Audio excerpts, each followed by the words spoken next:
Hey guys, and welcome back to this channel. In this video I'll be showing you guys how you can apply more than one mask on your videos on CapCut PC. Select your video or photo, you can choose whatever you want, and go to mask and select the kind of shape you want.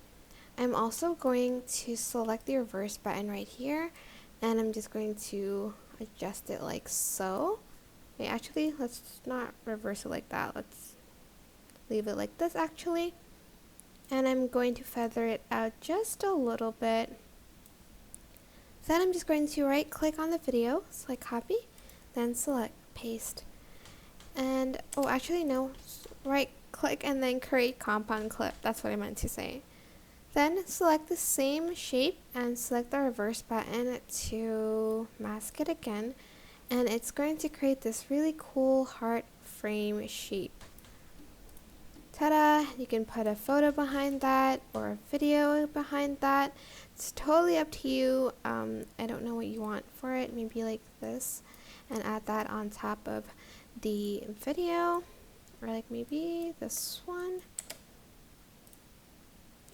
It's totally up to you. You can mask the person again. Let me just go back here and select the one by one and adjust the size of the video a little bit. And here you can even mask the video again to fit it inside the frame. It's totally up to you. And if you want some kind of shadow here, you can do that again with a black sort of background and put it, hold on, behind the frame. Oops. Can I not do that? It's very hard to do.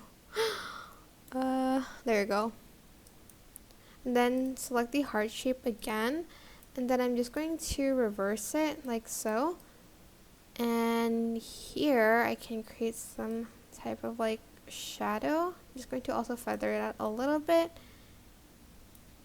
to create this sort of shadow. It creates this really cool frame effect. And that is basically it. I hope this tutorial was helpful for you guys. Don't forget to like, comment, share, and also subscribe to this channel if you haven't done that already. If you have any questions, just leave it in the comment section down below and I'll try my best to answer them all for you guys. And if you found this video helpful, please click the thanks button above the description box down below. Thank you so much for watching. Bye!